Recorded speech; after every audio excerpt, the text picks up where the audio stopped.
Call the council meeting to order. Please be seated.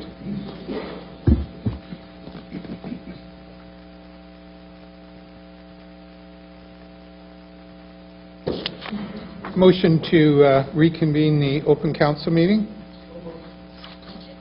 All those in favor, opposed, and carried. First item of business is a presentation, and this is a demonstration of the upgraded Heritage Burnaby website, and the presenters are Rebecca Pash, the City Archivist, and Helen Mitten, the Business Analyst. Please. Oh, okay. Councillor Jordan's going to introduce it. Thank you. Thank you very much, Your Worship. As Chair of the Community Heritage Commission, I am pleased to introduce Rebecca Pash, our City Archivist, along with Helen Mitten from our IT Business Department. And they're here tonight to provide council and citizens watching and present in the audience of a presentation highlighting the improvements that were made to the Heritage Burnaby website over the past year and which were only just recently released publicly. This award-winning website was first launched in 2008. Seems that was a long time ago. As an initiative of the Heritage Commission and City Council, and serves as a search tool to access the city's rich heritage collections. This evening the presenters will show us some of the changes and improvements that have been made to this search tool that make it even better and more user-friendly. We're excited about the new website and how it will enhance the accessibility of Burnaby's historic records for everyone who has an interest in the city's history. Welcome, Rebecca and Helen.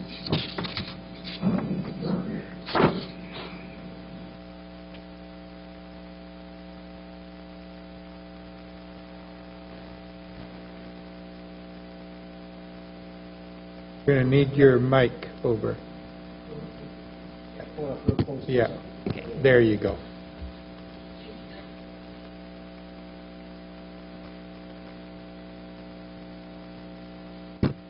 Yep, there you go. Helen and I have the pleasure this evening of providing an overview of the improved Heritage Burnaby website. It is your support of this project since it was launched in 2008 that has led to this award-winning and internationally recognized portal that showcases Burnaby's collective memory. Not only have we added a more powerful search engine, we have a brand new design thanks to the city's IT department, and we are the first City of Burnaby website to be responsive in that this website will adapt to different devices. We've also been able to incorporate new moving images and oral history recordings as well as books to an already impressive collection of heritage assets. Tonight we would like to give you a brief demonstration. The new site is centered on the simple one search capability. We can do a simple search of, say, Burnaby, enter Burnaby in the search box, and press search. And this results in over 70,000 records. You can narrow by from the menu on the left. For example, click on Online Media Type to see all digitized records. Then choose Video. This brings up Burnaby, a silent home movie taken by Andy Digney in the 1930s. To view the film, click on More Detail, scroll down, and click on the play button. This is an example of one of the 50 moving images or digitized films now available online. If this is a record that you are interested in, you have the option of either sharing a link via social networks, Facebook, Twitter, or Google, or using Add to List to save it for yourself. By scrolling to the top of the page, you can see that we have added one record. Then at any time during your research, you may click on My List, which will allow you to save your list as a PDF or print or email your list as an attachment for future reference. Another option to search is to go back to the research page and search by neighborhood. Let's search for Capitol Hill on the historic map. We'll see a number of records relating to Capitol Hill. As before, you can browse the resulting search list, or you can narrow by. Let's narrow by type format and then landmark description. Scroll down to Capitol Hill Community Hall to view a description of the hall's history as well as view 4 images. Click on Google Maps Street View to get a 360-degree view of the location.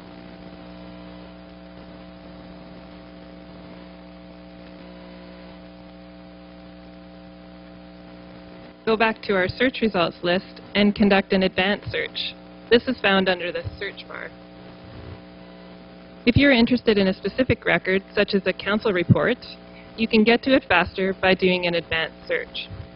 If we are interested in reports that went to council on the People Moving Project in the 1990s, type People Moving Project into the search box. Council records. Select the date range, 1993 to 1999. And then you can click on More Detail and see the PDF of the report.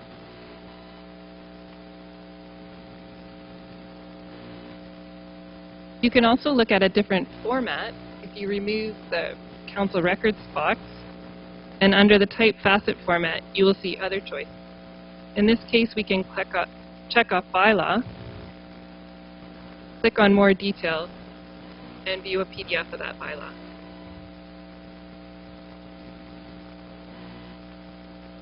We can click off each search term to remove them. And let's do one more general search for books written by Commissioner Harry Pride. Enter Harry Pride into the search box. And then we can narrow by under Books.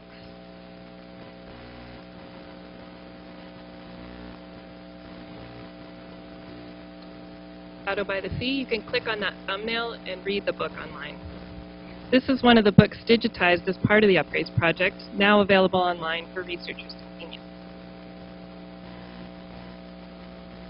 Search tips are available by clicking Help just below the search box. There's an instructional video for searching for address or location, and separate help guides for searching people, bylaws, council minutes, and reports. We also have frequently asked questions to go along with advanced search tips lower on the page. We have added a news page to the website, which will be regularly updated with what's happening. Heritage Burnaby staff will be able to edit this feature ourselves and change up the images used on the website. The latest news feature is also available on the home page. We have retained the award-winning Charting Change Atlas. For those of you who haven't seen it yet, click on the relevant time period, say Burnaboom. Again, click on number 6, Capitol Hill Community Hall. And not only will it show up on a map, but a light box will outline some general information about that location. Finally, there are 2 pages dedicated to showcasing the CHC Heritage Partners award-winning projects and how to get in touch. The About Us page is new and improved. By clicking on an image, it brings up a light box that provides detailed information about the Heritage Partner. At the bottom of the About Us page, you can also click on each of the award-winning projects to learn more. Finally, the Contact Us page makes the contact information for each Heritage Partner very clear, and it's located in one convenient place. In conclusion, the Heritage Burnaby website has allowed everyone in our community to see material that normally wouldn't be accessible unless the researcher was to visit one of our city's repositories in person. Thank you. Thank you very much. Fascinating presentation, and again, I'm so impressed with what we're doing in Burnaby's heritage and the process of digitizing all of our heritage. The accessibility is incredible. It's a researcher's dream to be able to access all of this information online. And for those people in Burnaby who are just curious about the history of their city, it's a fascinating opportunity to go through the annals of time, to be able to look at what your neighborhood looked like years ago, what some of the significant landmarks are, and especially to be able to look at what the people were like in the past. So Burnaby's growth has really been outstanding over a very short period of time, and the changes are quite incredible. So this is a wonderful tool. Councillor Jordan, please pass on my appreciation, and I'm sure all of Council's appreciation, to the Heritage Committee for the great work they're doing as they consistently are working with our staff to produce award-winning projects, which is a great compliment for the city.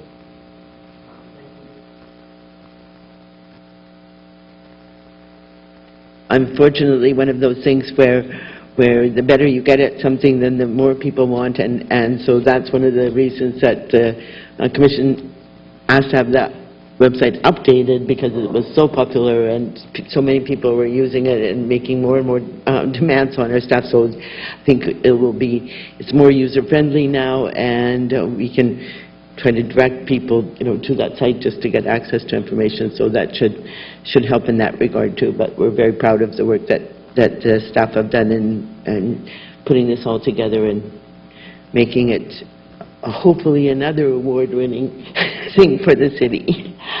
Thank you. Thank you very much for coming tonight to make the presentation. We appreciate it.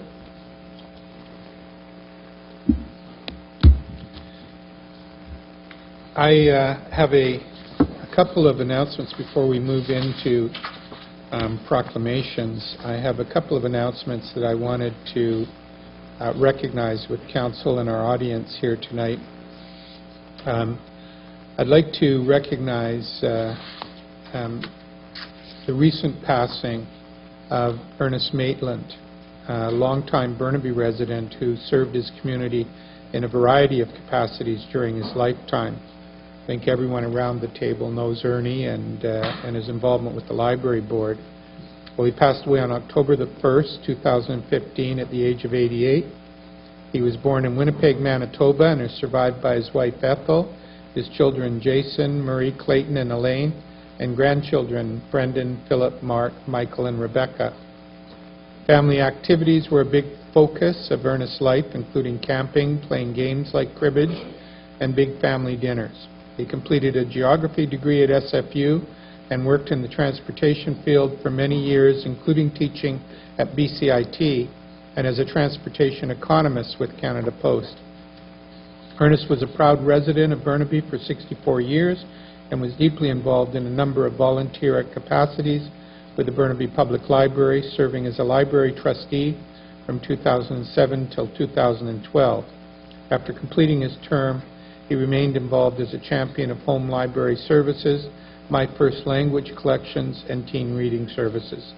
In 2014, Ernest received the Local Hero Award from the City of Burnaby in recognition of his many years of service to the community. As his nominators described him, he is a passionate advocate for the library, and we are certain that love is the best word to describe his association with the Burnaby Public Library and, by extension, the Burnaby community.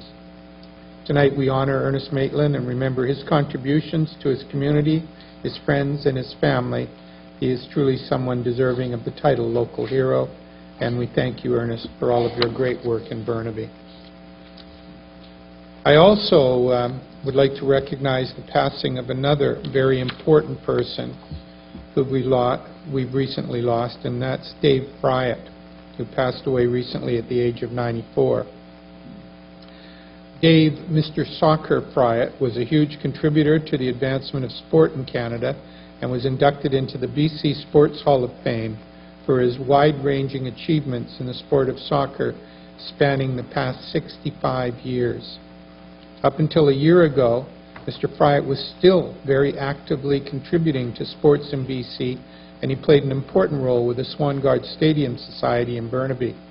From his playing days as captain of the Collingwood Senior A soccer team to his role as president of the Canadian Soccer Association, Mr. Fryatt was an inspiration to everyone he met, and we owe a great deal of our sporting heritage to him.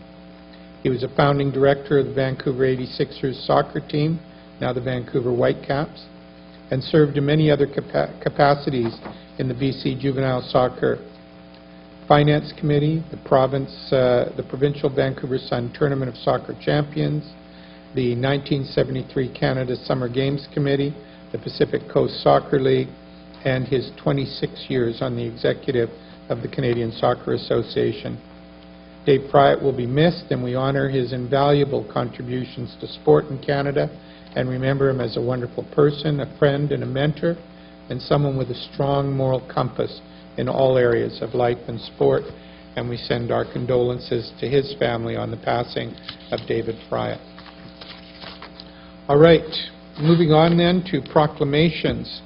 Foster Family Month. Councillor Wang, please. Worship, Proclamation, First Family Month. Whereas thousands of Burnaby First families provide alternate family care for children temporarily unable to live with their families and extended families, and whereas First families are an integral and valued part of a team that helps children return to their families, live with extended family, or make the transition to an adoptive family. And whereas First families from many cultures support children and youth to understand and cultivate and preserve their heritage, and whereas fostering is a community responsibility and provides opportunities to all community members to contribute to the support of children and youth. And whereas the City of Burnaby wishes to recognize the care, compassion, and unselfish commitment of Burnaby First families. Now therefore, Derek Corrigan, Mayor of Burnaby, hereby proclaims the month of October 2015 as First Family Month in the City of Burnaby, dated this 26th day of October 2015. Thank you, Councillor Wang, and the honor of Poppy Week proclamation goes to Councillor Dhaliwal. Thank you, Your Worship. It's my pleasure to read this proclamation in light of tonight's agenda, Your Worship. It's a proclamation, Poppy Week. Whereas the purpose and objective of the Legion, as contained in the Act to incorporate the Royal Canadian Legion, include to perpetuate the memory and deeds of the fallen and of those who die in the future, to promote and care for memorials to their valor and sacrifice, to keep an annual Memorial Day, to preserve the records and memories of their service, and to see that such services shall not be forgotten by the nation, to educate public opinion regarding national duties to the deed, to foster loyalty among the public and education in the principles of patriotism, due and unstinted public service, and whereas every person who has been initiated into membership in the Royal Canadian Legion has sworn to uphold and advance the aims and objectives of the Legion, and whereas the National Poppy Committee has recommended that the observance of Remembrance Week immediately prior to November 11th would do a great deal to encourage greater interest on the part of the public. Now, therefore, Derek R. Corrigan, Mayor of Burnaby, does hereby proclaim November 2nd to 12th, 2015 as Poppy Week in the City of Burnaby, dated this 26th day of October 2015, signed Derek R. Corrigan, Mayor of Burnaby. Thank you, Councillor Dhaliwal. And the last proclamation is Waste Reduction Week, and I'll get Councillor McDonnell to read that out. Worship, this is a proclamation for Waste Reduction Week. Whereas the generation of solid waste and needless waste of water and energy resources are recognized as a global environmental problem, and whereas local governments have an important role to play in promoting the waste reduction, reuse, recycling, composting, and other conservation measures, and whereas communities, businesses, and organizations across the country have committed to working together to raise the awareness of these issues during Waste Reduction Week, now therefore Derek R. Corrigan, Mayor of Burnaby, do hereby proclaim October 19th to 25th, 2015 as Waste Reduction Week in the City of Burnaby, signed the 26th day of October 2015. Thank you very much, Councillor McDonnell. A motion to adopt the minutes of the open council meeting. Assuming when they come up to do their Oh, presentation. thank you. Just wanted to make sure that you got it. Yeah, I will. I've got a copy for them here. A motion to adopt the minutes of the open council meeting held on October the 5th, 2015. Any discussion on the minutes? Seeing none, all those in favor, opposed, and carried. A motion to hear the delegations. All those in favor, opposed, and carried. The first delegation, item A, is the Crohn's and Colitis Canada Foundation in regard to Go Here Washroom Access Initiative, and the speakers are Natasha Mistry, the Manager of Public Policy and Stakeholder Relations, and Gary Dawes, Go Here volunteer. Welcome to you both.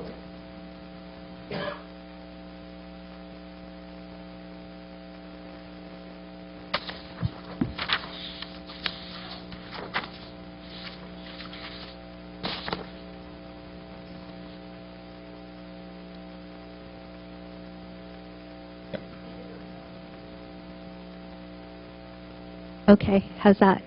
Perfect, thank you. Good evening, Your Worship, Mayor Corrigan, and councillors of Burnaby.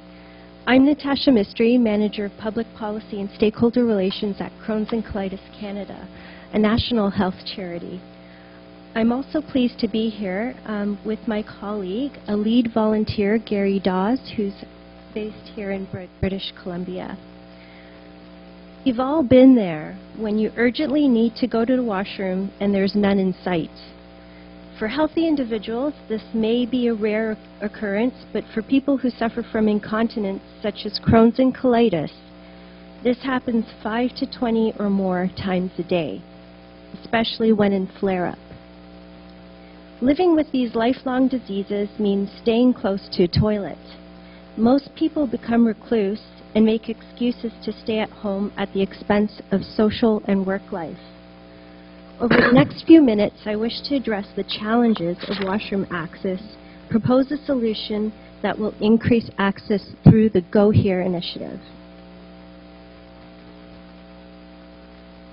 As you can see here on the slide, there's some statistics.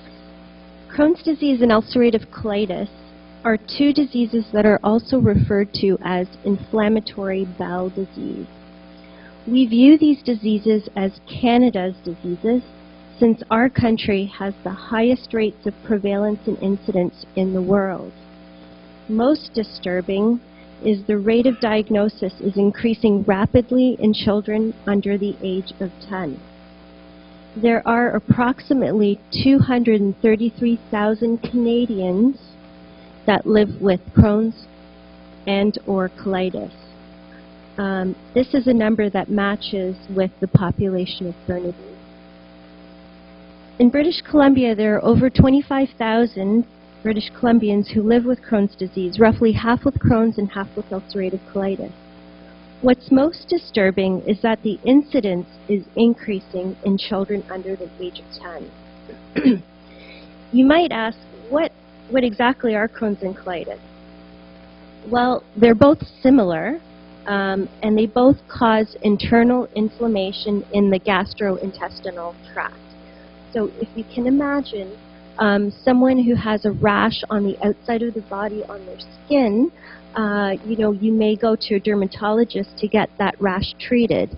What happens with people living with Crohn's and colitis is that they have numerous rashes that last for long periods of time in and throughout their intestines. We don't know what the causes are, and there are slight differences between Crohn's and colitis. For Crohn's, it can be anything from the gum to the bum, and ulcerative colitis only affects the colon. These are chronic conditions where there is no cure, and researchers are still looking for causes and triggers. The symptoms can be serious and debilitating and include bloody diarrhea, severe cramping and pain, extreme weight loss, and fatigue.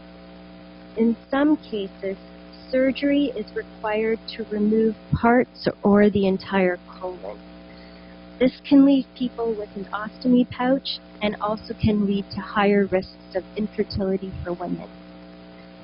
If left untreated, Crohn's and colitis can lead to colon cancer.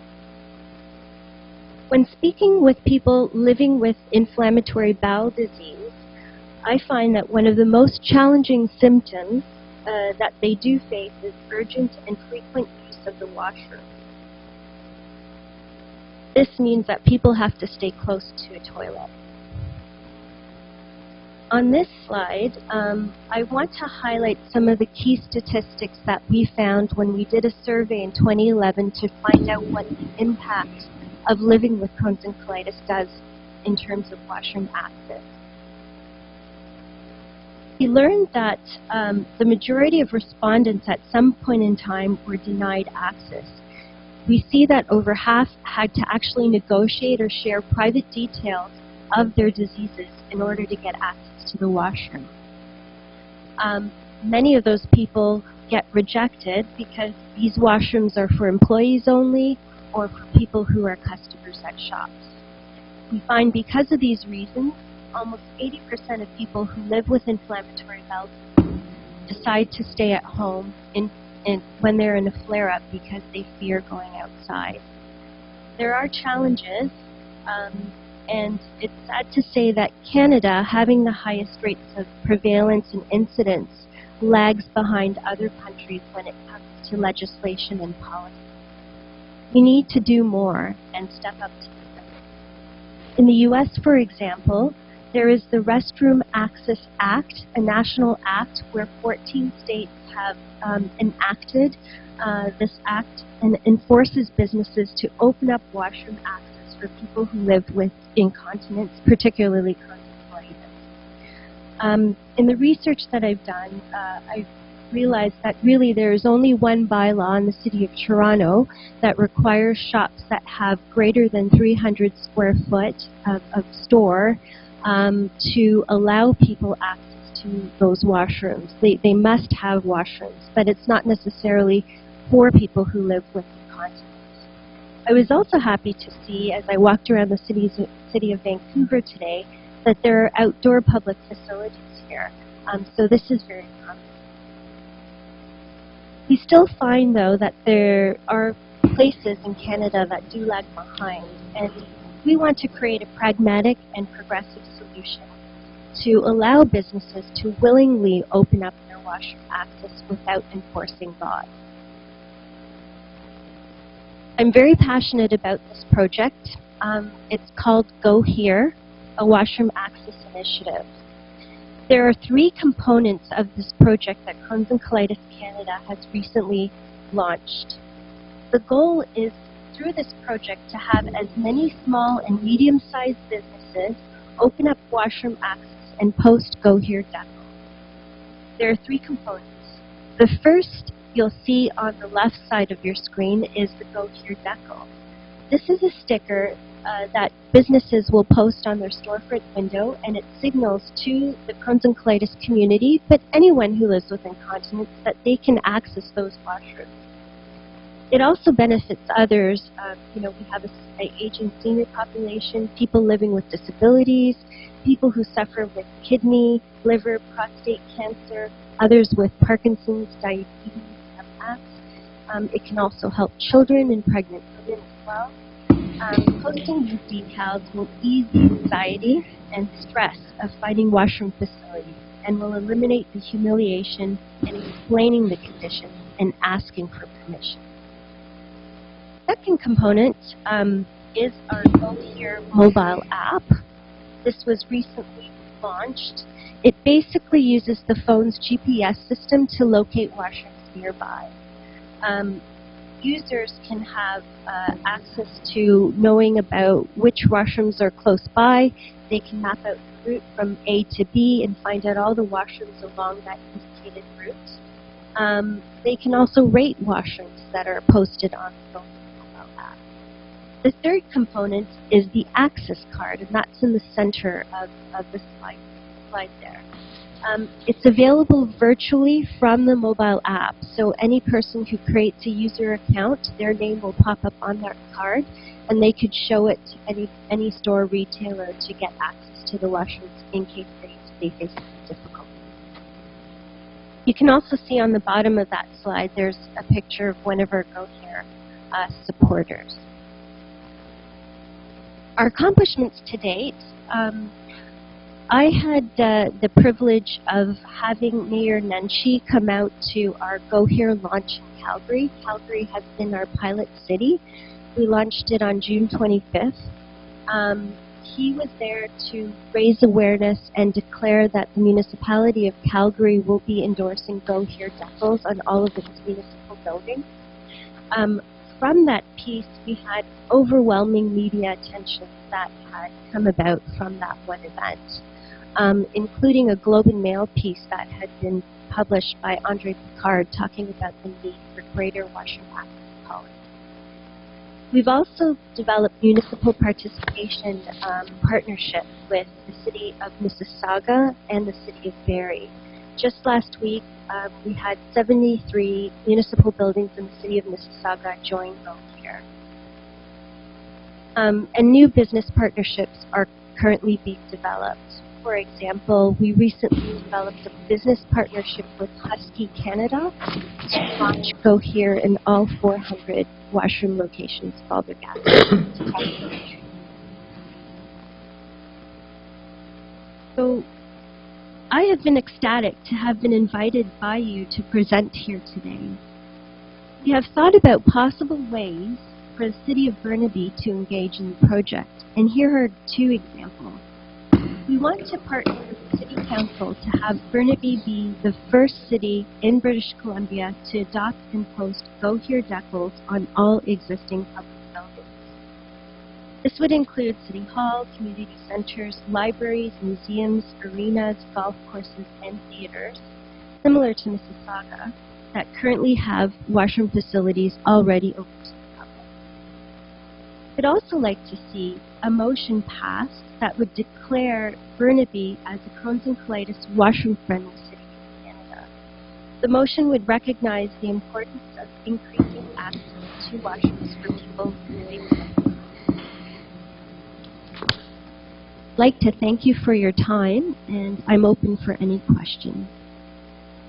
Well, thank you very much for your presentation. I can tell you that having a family member with IBD and having several friends who have been dealing with IBD issues over the course of their life, I've become very aware of the problems that are associated with incontinence in regard to attempting to deal with these difficulties. And I have no hesitation encouraging all of our businesses to become involved in this program, the retail businesses become involved in this program.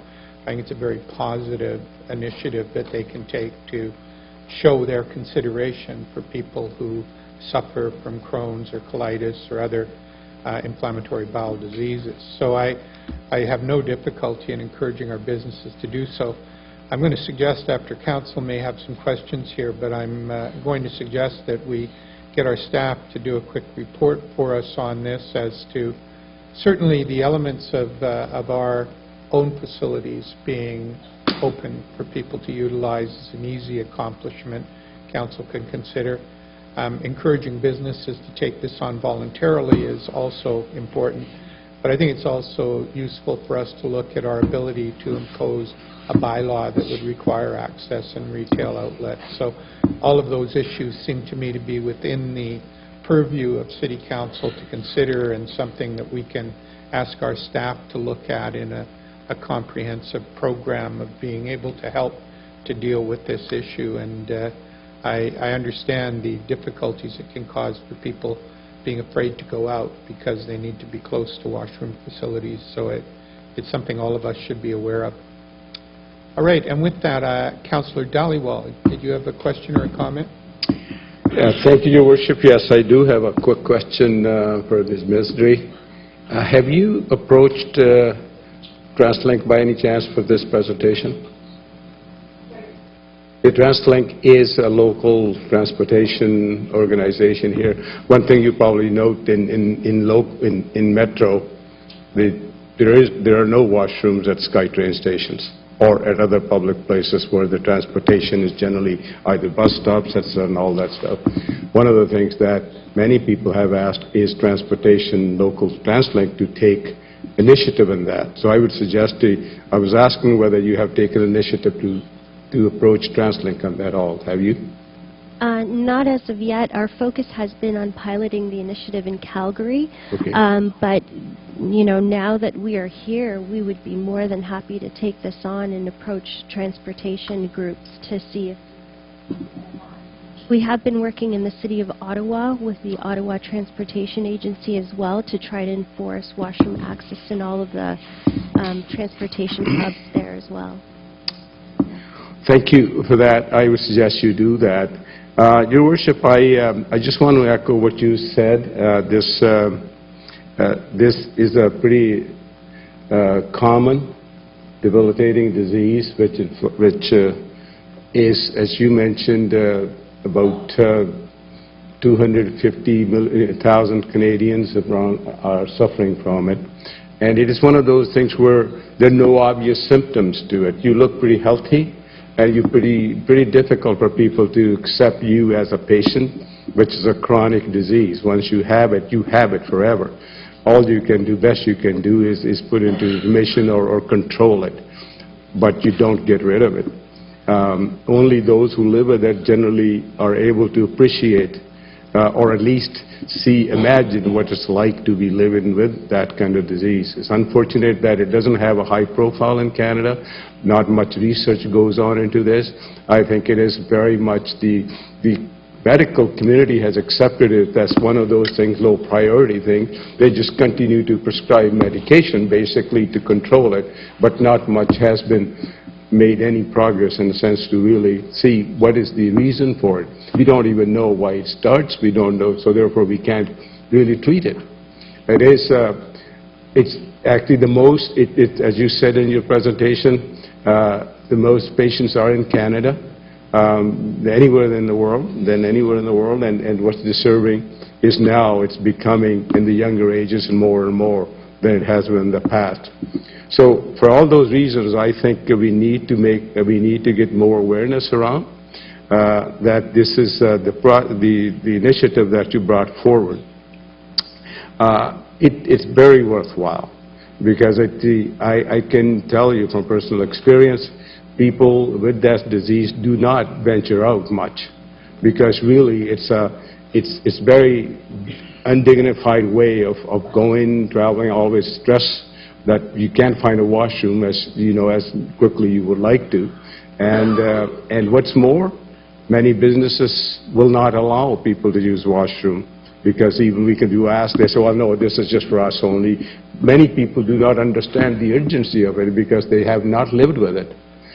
Us being, as we grow old, like the population of Canada, population of our region is going to get older as well. Whether you have a disease or not, all of us would have a more, I guess, a frequent need to use washrooms. And I think for that reason, Councillor Balco has said many times that our own transportation system here at TransLink particularly has really not taken up the cause on this one. They continue to say the issue of many issues that are resolvable, and I think we'll continue to work with them to start this. But this is a good start, and I will, after Councillor Balco has spoken, I believe what the Mayor said is the right way to go for us. We'll support it. The staff can take this and see what we can do, how we can encourage other organizations to take on the go here with that initiative. So thank you for making that presentation. Councillor Balco. Thank you, Your Worship. Thanks very much for coming out. I'm glad someone invited you out to do this presentation. I wanted to just follow up on Councillor Dhaliwal's suggestion about appearing at the TransLink board. They do have public meetings, and I think you'd be a welcome delegation to that. A number of people in Metro Vancouver have been arguing for many, many years about the need for public facilities, especially on our transit system as it expands out into the suburbs and everything else. I would also suggest, if you make the note, to appear as a delegation in front of Metro Vancouver, which also has responsibilities that would completely coincide with what you're proposing. We have 3 members of this council sit as directors on that, and I know that you would be most welcome at Metro Vancouver. I wanted to thank you for highlighting highlighting this issue, that it's not only for Crohn's and colitis, but for all the other various issues that you raised, people with prostate cancer, people with all sorts of other physical ailments that really do restrict themselves from getting out. I noticed in your information here that what I found troubling was the fact that people make life decisions about the careers they may choose to do simply because of the fact that they can't access quick enough public restroom facilities. I found that quite interesting. But I found it also disturbing. I didn't realize this when you said about the prevalence of Crohn's and colitis in Canada. That we've got what was it you said? We have the largest number of people globally?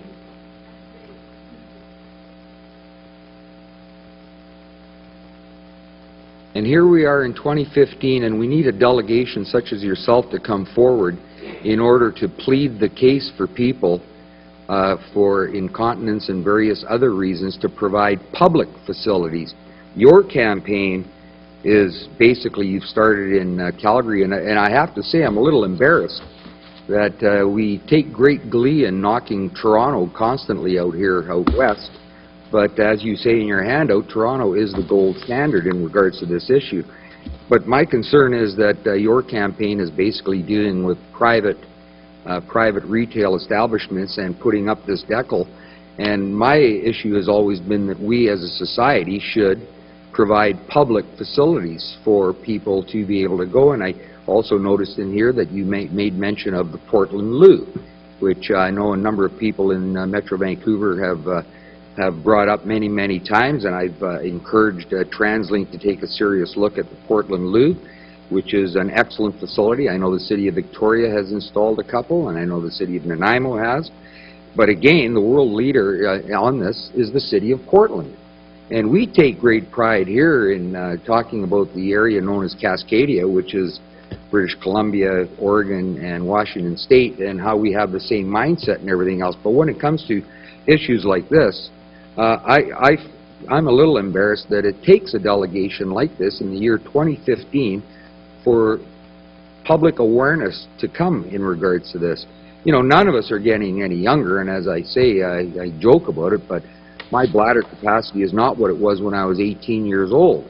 And I know that when I'm riding on the public transit or the SkyTrain and that, I'm not the only one that wants to make sure I know where the nearest facility is. But for those with Crohn's, colitis, or various other issues, you know, none of us are getting any younger. So I thank you for coming out and bringing this. I will forward to my colleagues here, I think I did it once before, and to our planning staff, the City of Sydney, Australia.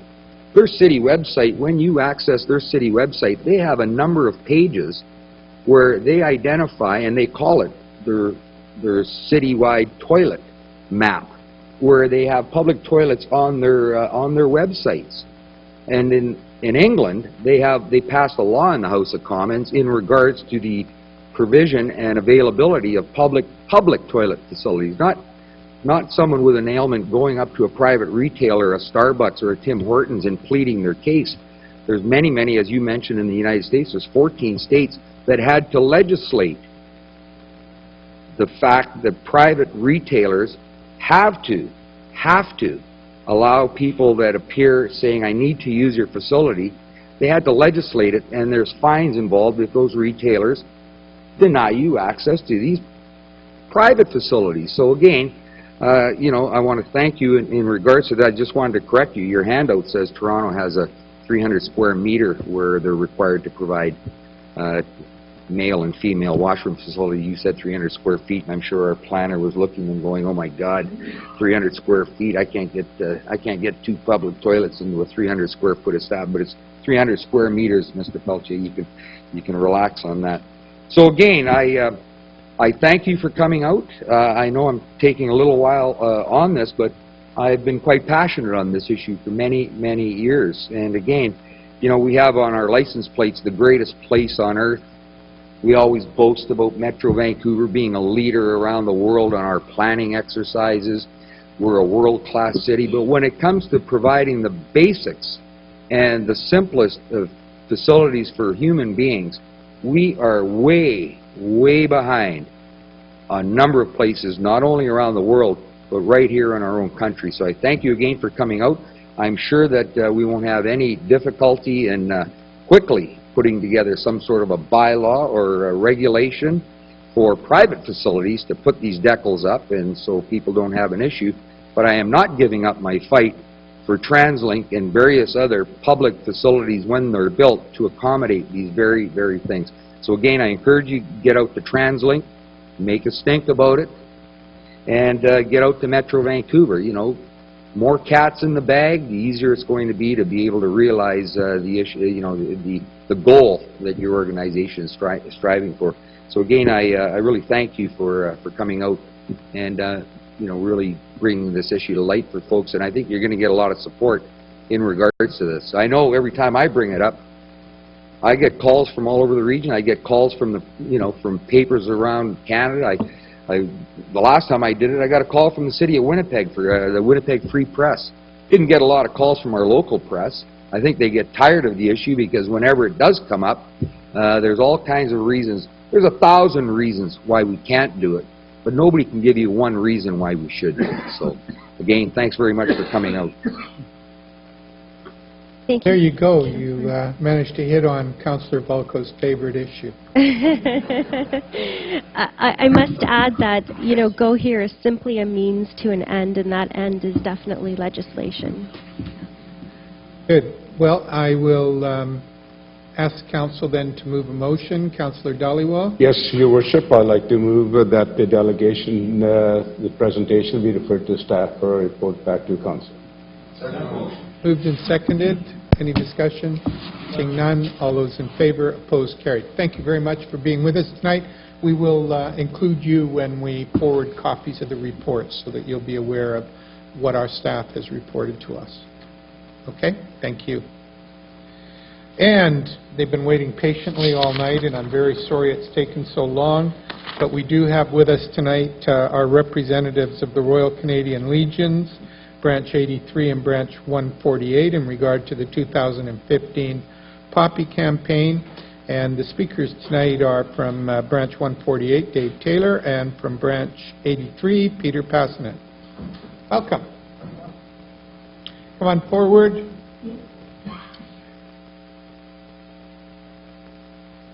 Well, thanks for having us here, and don't worry, I'm used to waiting in the line somewhere or another. As you know, might understand, Remembrance Day, November the 11th, is the biggest day on the Legion calendar. It's not only the day that we honor the vets that came back and have joined and started our organization and everything else, but as your proclamation pointed out, it's the day that we remember those that didn't make it back, and they were in the thousands. Reading today in the Legion magazine, 7,600 alone fell liberating Holland.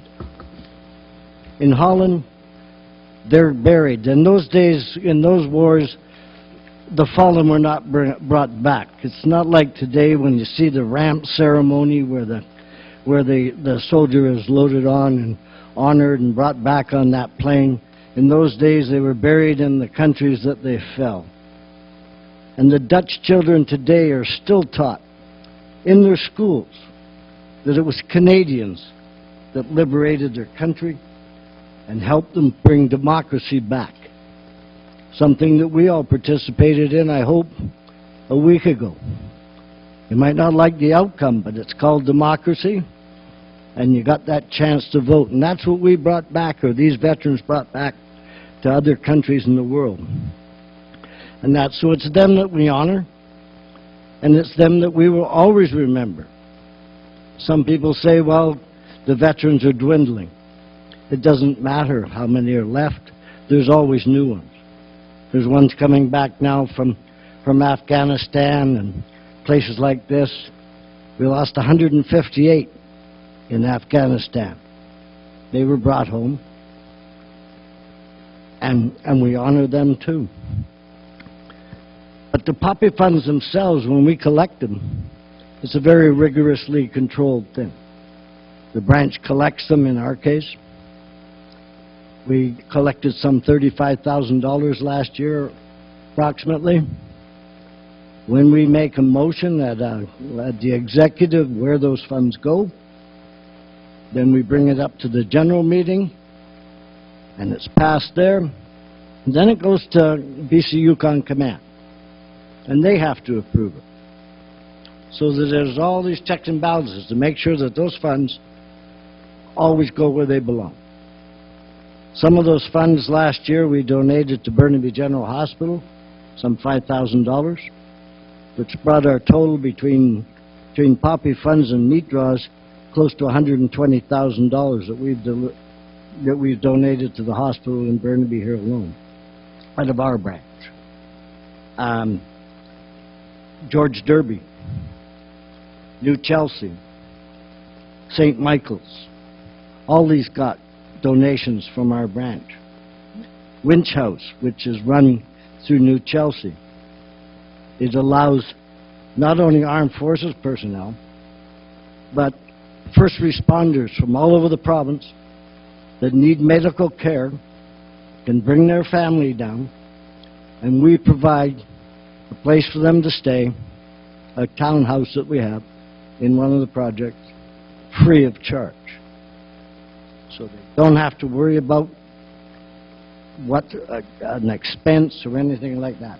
And these things are all supported by other branches around too. So it's a big deal for us. We thank you for your support, and I'm sure Peter has got a speech. I don't know how to read and write very well, so I never write anything down, because I probably wouldn't be able to read it anyway. Did fine, Dave. So, but on a personal note from our branch, I really want to thank council. As you know, it's pretty hard to operate anything out of a vacant lot that we have right now. Building was torn down last summer. When I made the deal with the developer, he promised we'd be up and running by the summer of 2015. I don't know how long the summer's going to run, but the building ain't started yet. I've been kind of after him over it, but with your help in the last couple of years, and again this year, I thank you for opening up the senior center for us to have our reception. For Parks Board, all the fellows at the Parks Board department that come out there and set up the tents and the reviewing stand and all that. I mean, without the city's help, at this time, there's no way that we would be able to operate. Especially without being able, you know, you can't hold a meat draw on a vacant lot. And that's our only other funds that we have for donating to the community is meat draws and 50/50 draws. And until we're up and running again, we won't have those funds.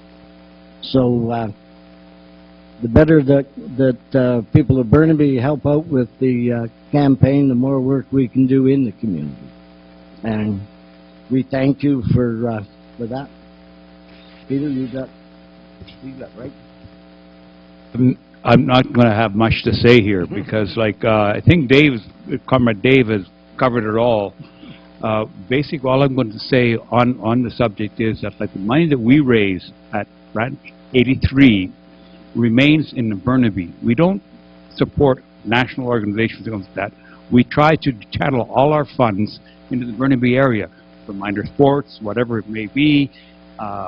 That's whatever, and basically, that's all I really have to say. What I'd really like to thank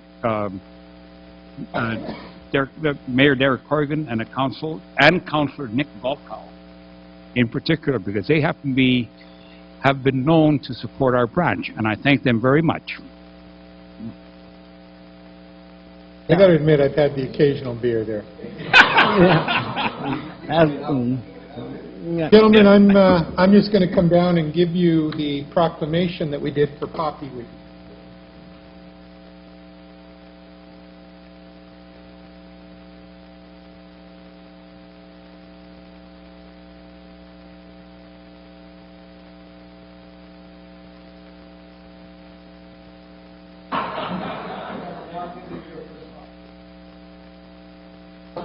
Don't worry, we have people coming out.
I don't know, I haven't heard anything from anybody. Why?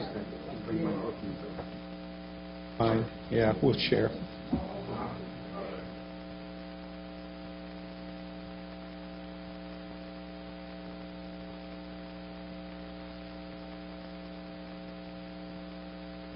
You're wasting, I'll endorse. Council just said endorse it.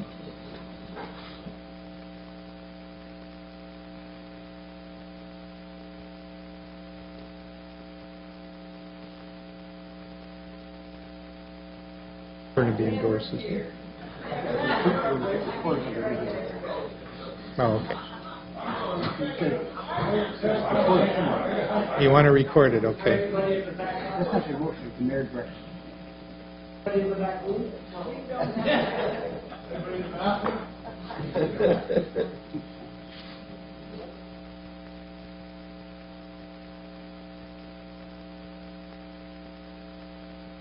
All right.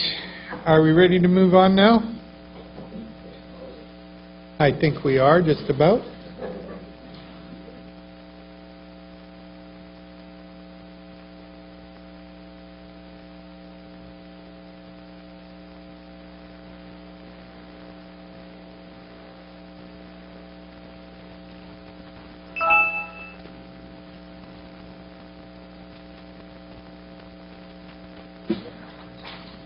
Can't believe it's the member at stake up already.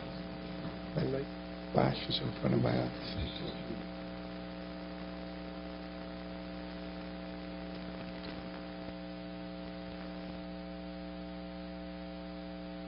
All right, thank you very much, ladies and gentlemen from the Legion. You're welcome to stay for the council meeting, but if not, this is a good time for us to move on to the next piece of business.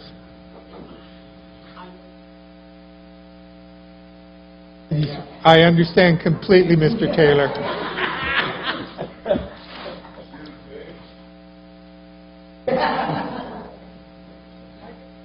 All right, a motion that council resolve into a committee of the whole. It's been moved and seconded. All those in favor, opposed, carried. Item A is from the Environment Committee in regard to climate change warning labels on gas pump nozzles. And Councillor Kang, you're the chair of that committee. Thank you, Worship. This report is from the Environment Committee. Subject is climate change warning labels on gas pump nozzles. The two recommendations are that, one, Council consider future opportunities for public communication about climate change in the context of regional and municipal sustainability policy framework, including Burnaby's Environmental Sustainability Strategy and Community Energy and Emission Plan.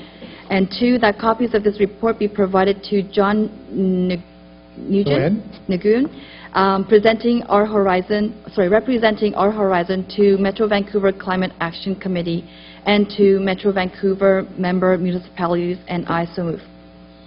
Seconder, please. Second. Your Worship, in July 2015, Our Horizon, which is a non-profit organization campaigning to raise awareness about the need for action on climate change, came as a delegation to Council, requesting that the city support affixing warning labels about climate change to gas pump nozzles.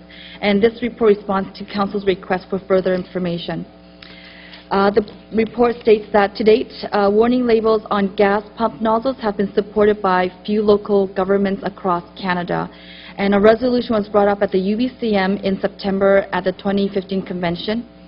One of the reasons why the City of Burnaby has decided to consider future opportunities on this topic is because at this time municipalities don't have the jurisdiction to mandate that their local pump affixes labels on the pump.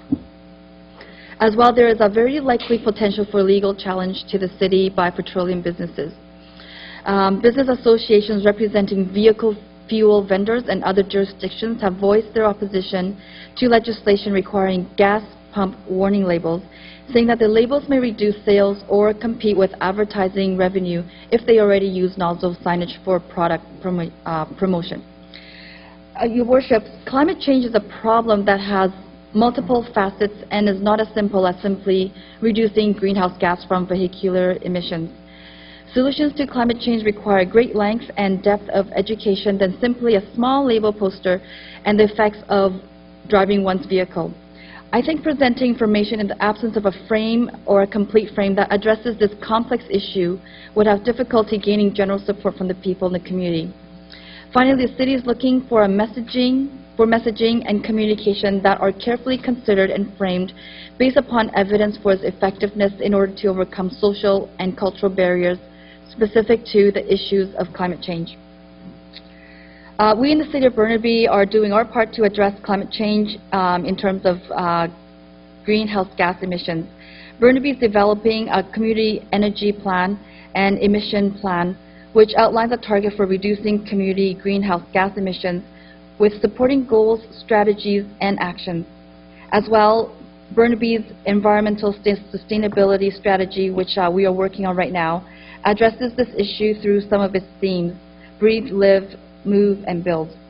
Climate change is a critical and complex problem. Therefore, it is recommended that Council consider future opportunities for public communication about climate change in context of the regional and municipal sustainability policy framework, including Burnaby's Community Energy Emission Plan and the ESS. Your Worship, I did do a little bit of reading around climate change and the complexity or depth of it and reducing the amount of greenhouse gas. And there are very simple ways that people could help to change their lifestyles and also make personal choices. For example, it's not simply about fuel up or don't drive your car, but either planning a vacation closer to home or not taking that long flight far away from home, or reducing your daily energy consumption. So at home we have a conservation police, so that would be my son, and he would go around turning off our bathroom lights or living room lights. So that's something that we have made a choice in our house to talk about, is to conserve energy, as well to grow locally, eat locally, and buy locally. These would be some of the ways we could really help reduce greenhouse gases. These are simple things that we could do, and we would certainly welcome any further communication in helping green our city. Thank you, Worship.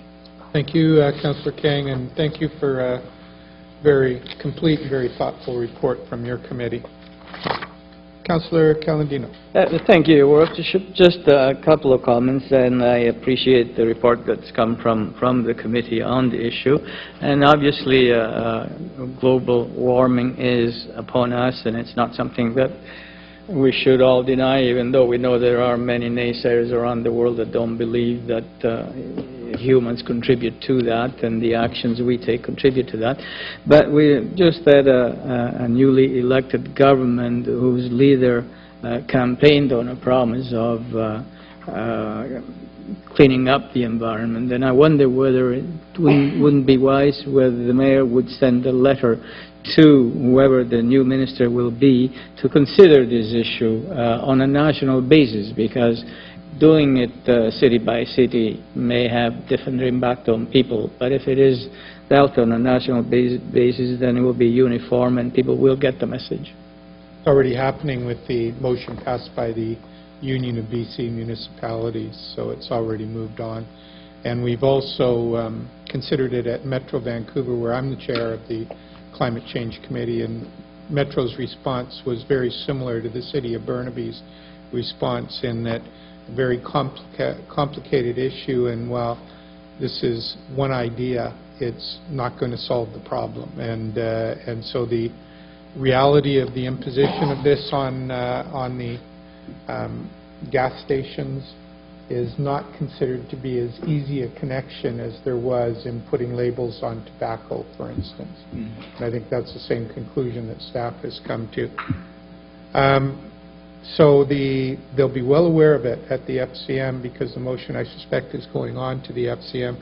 But you're right. Properly, if there is going to be a consideration of an issue like this, it needs to be Canada-wide. It would be the same as us trying to say that that we were going to put labels on all cigarette packages sold in Burnaby. You know, that's not going to work. You have to do it as a Canada-wide program to be effective, or it's not fair. So I think we're looking to see whether or not this is taken on at another level. I can tell you, though, having been working with the Climate Change Committee, there are a lot bigger issues that need to be tackled than putting labels on gas pumps. All right, you ready for the question? All those in favor, opposed, and carried. Next report is also from the Environment Committee. Councillor Kang, please. On the Burnaby invasive plant management in parks, and two recommendations: that Council authorize staff to proceed with the proposed 2015-2016 work plan as outlined in this report, and a copy of this report be sent to Parks, Rec and Culture Commission for information. Your Worship, Parks... Seconder, please. Burnaby Park's invasive plant management began in 2009 with an invasive plant survey and habitat management strategy. The survey focused on the top 21 invasive plant species that at the time and recommended options for treatment. The survey that we did identified the prioritized key species and locations to manage. As invasive plants are living, growing, and affected by the year's climate, our management strategies are refined and annually done accordingly. There are two streams of treatments for invasive plant control. First, at specific parks, and second, through targeting specific invasive species. We treated plants differently according to what works best to remove the specific invasive species. Some were done by manual removal. Some are difficult to eradicate and require stem injection retreatment with permission by Council for herbicide treatment. In instances where stems were too thin, foliar sprays were allowed, making it possible to treat 100% of the plants in the infested area at one time. Public and staff awareness and education are key to controlling the spread of invasive species. The community helps our staff by reporting new infestations before the growth is large, hard to manage, and costly to treat. The city uses public calls and media. We respond to calls individually, emails from residents, and from associations and community groups. We give out workshops and engage community volunteers to help remove invasive plants. And we saw examples of that during our Environment Week, where we had volunteers in our Burnaby Village Museum. Through adaptive management, all invasive plants in treatment areas are showing reduced growth and spread. In some cases, there has been no growth for over 2 years.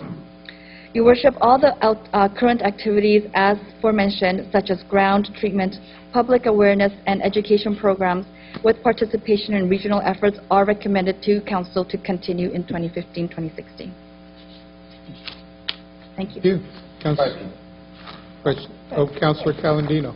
Yeah, Your Worship, again, just a short comment. And I know that Parks and Recreation is tasked with obviously having to eradicate invasive plants, but the major problem is that there are many residents that go out and buy plants that are invasive without even realizing that they create problems throughout the city because of the pollen blown by the wind into other public areas, etc., that we then have to spend their tax dollars to eradicate.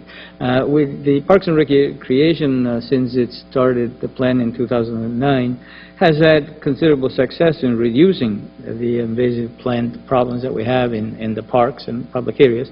But it's not going to go away unless the citizens realize that they need to really be very careful what they plant in their own backyard and front yard, because they are they spread all over the city, and we need to maybe do a little better public education in terms of what is better planting in people's yards and lawns. Yeah. Good point, and I think the Environment Committee's got its work cut out for it in continuing to educate the public on these issues. It is at this point a losing battle. We're only hoping to hold our own, and as a result, I think people adding to the problem is not very helpful. So I think education is the way to go, to be able to try and get more people to understand the implications of bringing in these invasive species. Councillor Kang? Your Worship, I just wanted to point out that Parks and Rec has been doing a lot of information through our kiosks during different types of festivals, and we do give away keychains that identify different invasive species. As well, during the Christmas period, we do some education around what type of potting plants to buy and give as gifts. And if you do buy invasive species that are really beautiful, how to dispose of it. And with our composting system right now, it's high heat. So when we dispose of these type of plants in our compost system, they don't grow or seed and fly away. So make sure your covers are tight when you dispose of your household plants. Thank you, Councillor Kang. You ready for the question? All those in favor, opposed, and carried. Next is the Executive Committee, and I think we've got the wrong chair down on the report. I think it's Councillor Dhaliwal, isn't it? I'll take this, Your Worship. Thank you. Your Worship, on behalf of the committee, I like to move item number 1554, Dynamo Swim Club, that a grant in the amount of $900 be awarded to the Dynamo Swim Club to assist with travel costs for 6 athletes and Burnaby residents to participate at the Provincial AA Championship held in June 2015. Moved and seconded. All those in favor, opposed, and carried. And you should, the next and the final one is item 1558, Open World for Kids Foundation.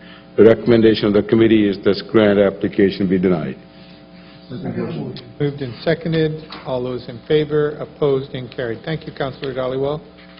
Moving on to the Financial Management Committee, Councillor Johnson is not here. He's off accepting an award for the city. And Councillor Jordan, you're the Vice Chair. Your Worship, the subject of this report is the Asset Management Plan for major civic buildings, and the recommendation is that Council authorize staff to develop a comprehensive asset management plan for major civic buildings and approve funding of $40,000 from the Stabilization Fund for the project, and that Council authorize staff to apply for an Asset Management Planning Program grant of up to $10,000 from the Ministry of Community, Sport and Cultural Development for the project, and I would so move. And Your Worship, just briefly, as the report authorizes, the city approximately 2 years ago started an interdepartmental working committee to start to develop a process for managing our extensive capital assets, and this is another phase of that program. Thank you. Questions called. All those in favor, opposed, and carried. And item 6E is also from the Financial Management Committee. Councillor Jordan, please. Thank you again, Your Worship. This is the report from our staff with regard to the August 29, 2015 windstorm event, and the recommendation is that Council receive this report and approve in principle the proposed improvements and studies outlined in Section 5. And I so move. Thank you, Worship. I won't go into, obviously, all the detail of the report, but what this report does do is outline the impact on the city facilities, our own assets and services that happened because of the infamous windstorm on the 29th of August. And basically the report details the significant events, although, you know, everything was impacted in some way or another, but these are the significant events, how our staff responded to those, and what they are recommending for the future.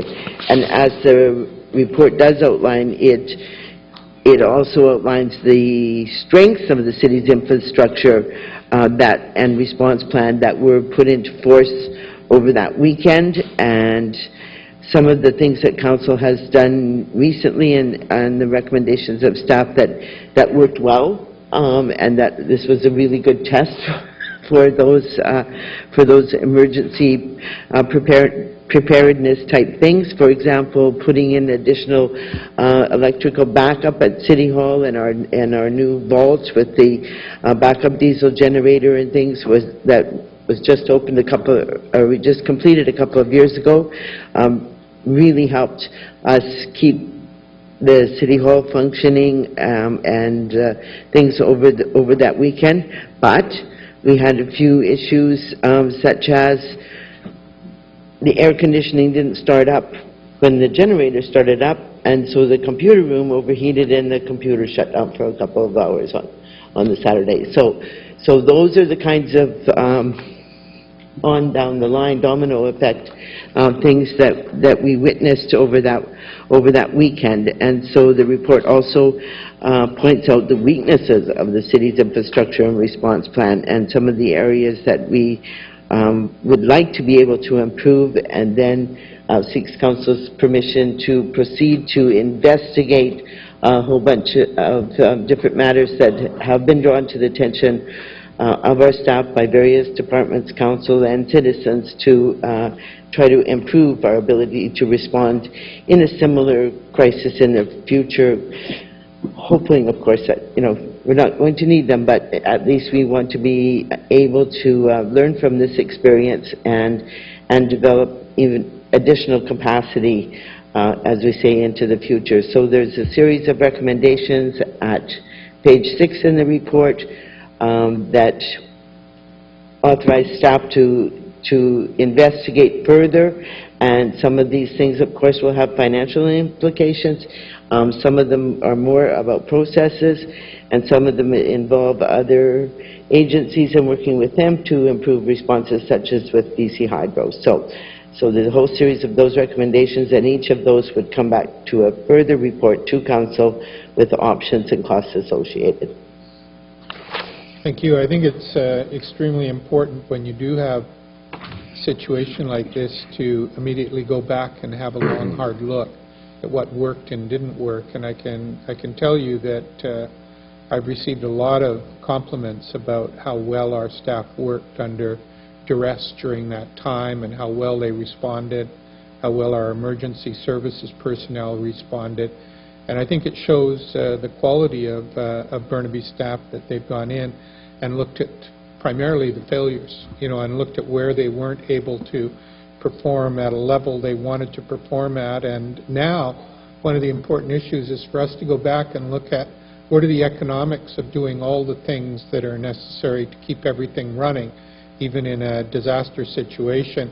And it gets down to how much you're prepared to spend on redundant systems in order to ensure that things can operate, and what priority you place on those different areas. And I hope the committee has a long, hard look at that, and that staff are looking very carefully at it. I noticed that an item in here was that our libraries went down. Well, I think you have to look at it from the perspective, how important is it compared to other things that libraries stay up during a situation like that, and measure whether or not you put in full backup generator power into libraries, or whether you prioritize other expenditures. And I think those are the measurements that we have to look at and staff have to consider as we go through. And also the timing, and when we will be able to do it. But I'll tell you is that I wasn't here for this, and I know I appreciate everything that the members of council did that were here, and the members of staff who were here. And since I wasn't involved firsthand, I only got the reports after the fact, but I can tell you that there was a lot of positive response from people in the city about what was able to be accomplished under difficult circumstances. Councillor Valco. Thank you, Your Worship. I don't want to repeat a lot. I agree with what Councillor Jordan and yourself have said. I just have a question in regards to the Section 5, the recommended improvements. So we have 9 items on there, and I'm just, my first question is, I'm guessing this isn't the hierarchy of decisions that will be taken 1 through 9. This is just a listing of what we're going to do. So the first item, number 1, the feasibility and costs on the backup power for traffic signal. That's not the first item that we're going to be dealing with. Am I right?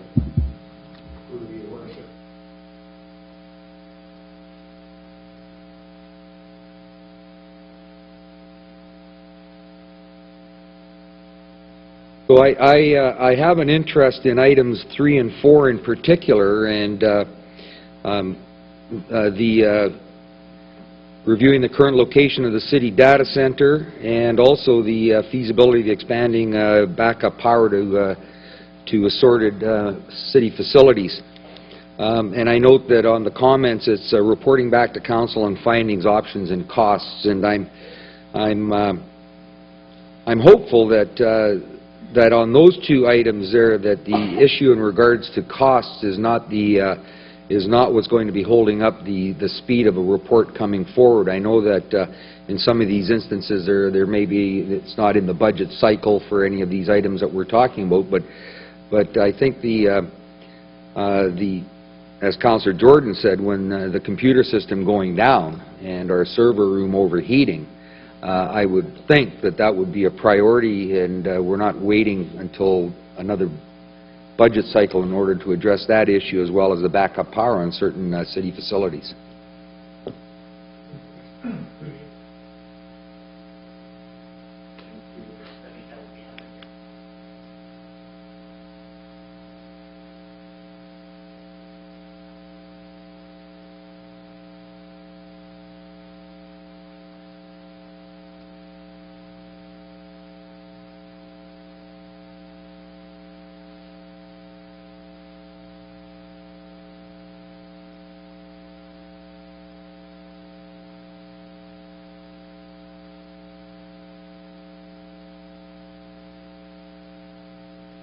Right. And my last comment is on item 4, on, as the mayor was saying, on the priorities as to what would be granted backup power in civic facilities and libraries, and that all I can say on that is that in the event of a major catastrophe, and in this region major catastrophe mainly means the potential of an earthquake, which we're way behind many hundreds of years, that civic facilities, libraries, community centers, fire halls, golf courses will be marshalling areas for in the event of a major catastrophe. I would say, I hadn't even thought of this, but in speaking to some people in regards to backup power, ice arenas, in the event of earthquakes in many areas around the world, ice arenas were used as temporary morgues, and if you don't have backup power to your ice arenas,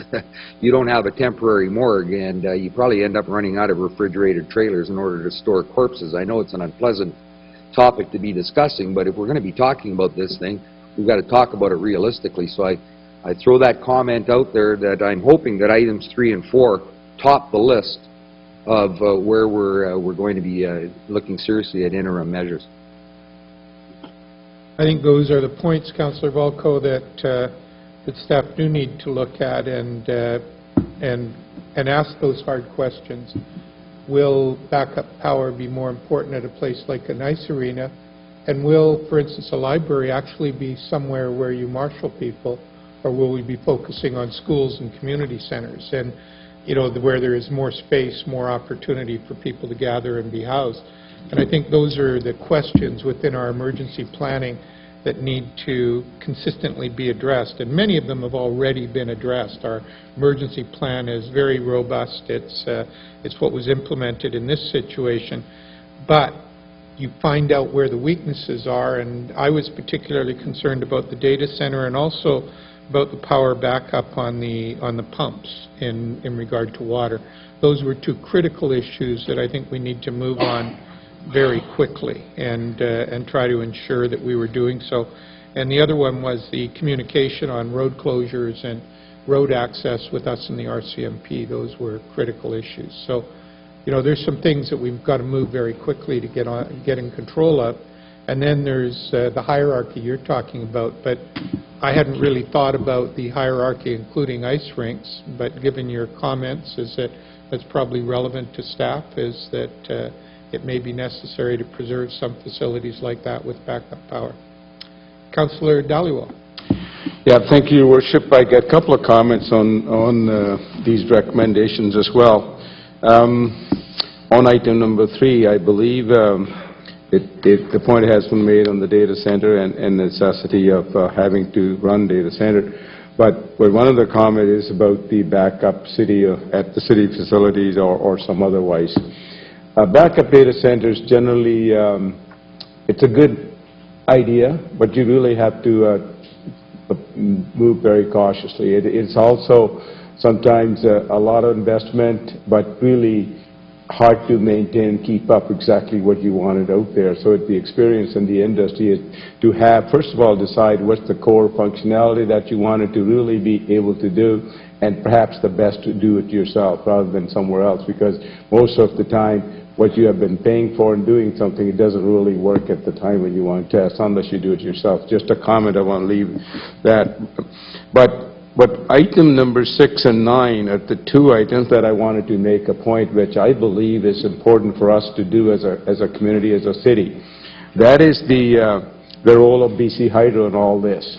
You know, this wasn't exactly the hurricane of number 5 categories. When you look at it, it was less than 80 kilometers per hour winds. I mean, that's just a little bit more than a windy day kind of thing. But really, it was the devastating effect on the way the power is distributed. To me, that points out to how much maintenance is going on and around the power, where the I guess the poles are and where the wires are. Knowing fully well that this was a very dry summer, you would think that people who are responsible for the maintenance of such a thing, they would know that the trees, branches, and everything like that are going to be in a very, very sort of let's say, brittle state, and something like that would trigger very easily. And I suspect, Your Worship, what's happening is the BC Hydro is far too much consumed by paying dividend to the government, and a lot of it's being now neglected in terms of maintenance, ongoing maintenance. I mean, people were without power for 30 hours plus.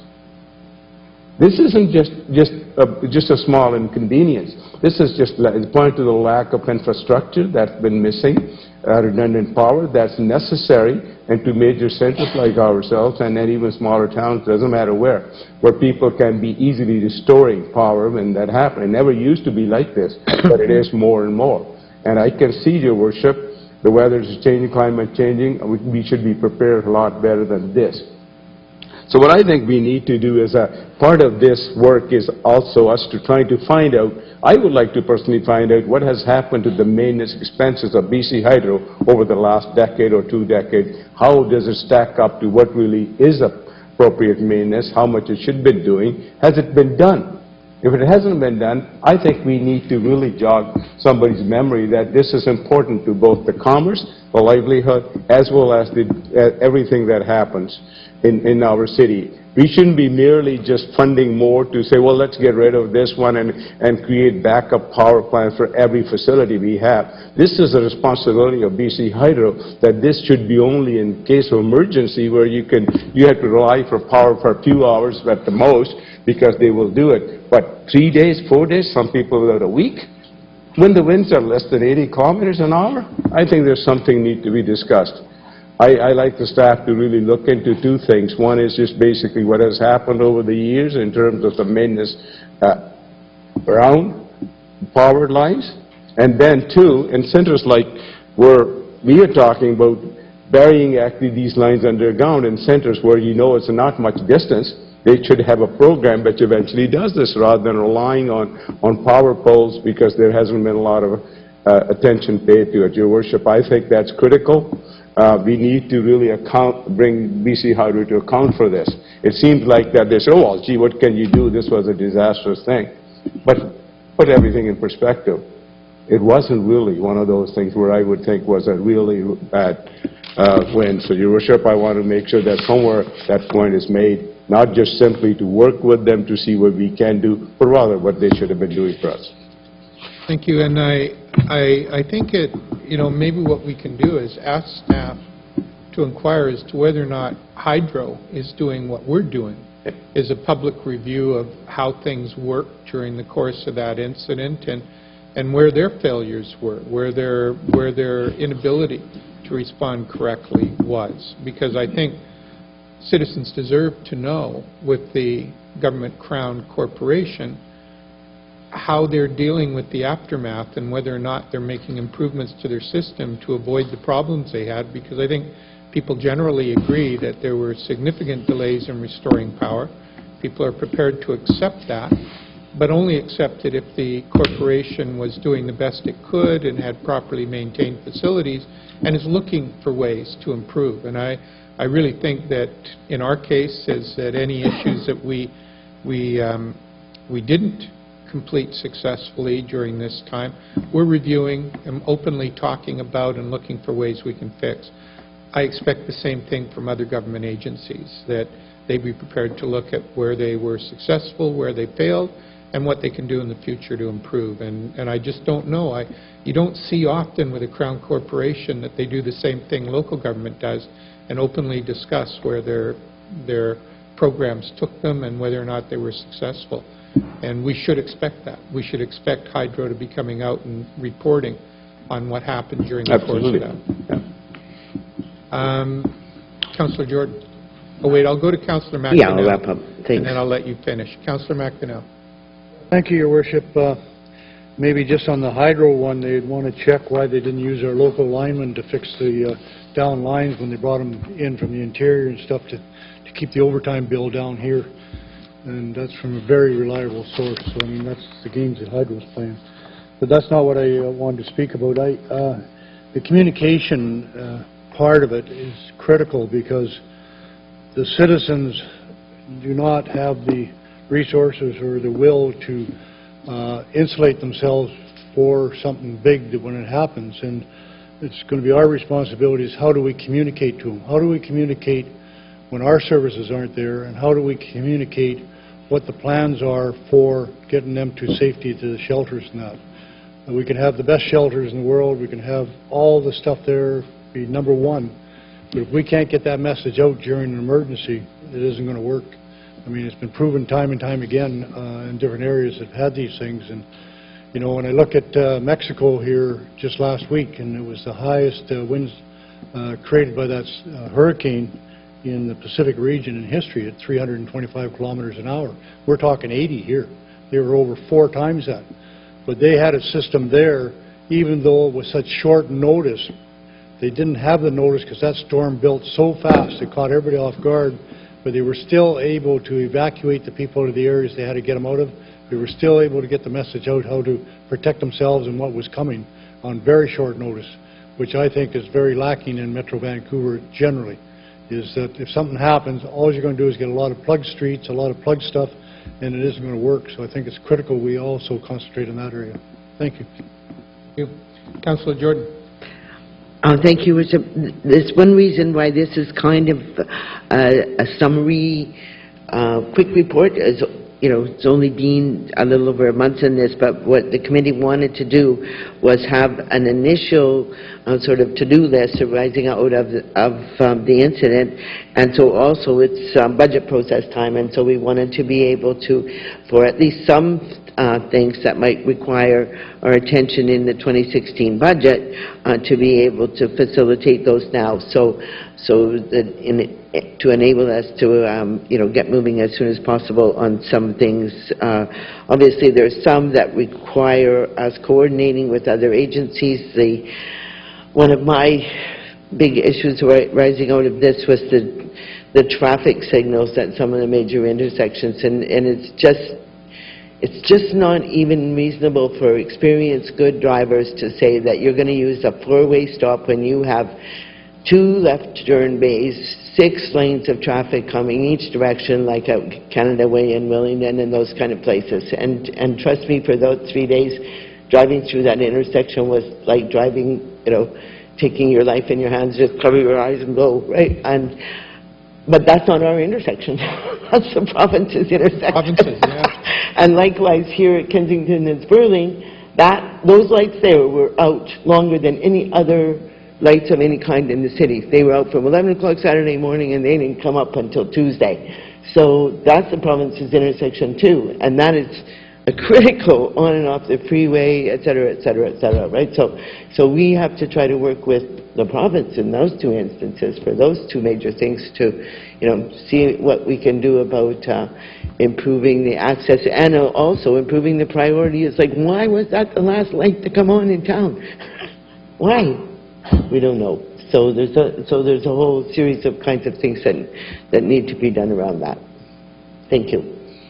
Well, thank you. And even though we're half the population, or more than half the population of the province, and more than half the economy of the province here, oftentimes the one party that's left out of discussions on what you do in emergencies is the provincial government, who have all the financial capacity to be able to put programs into place.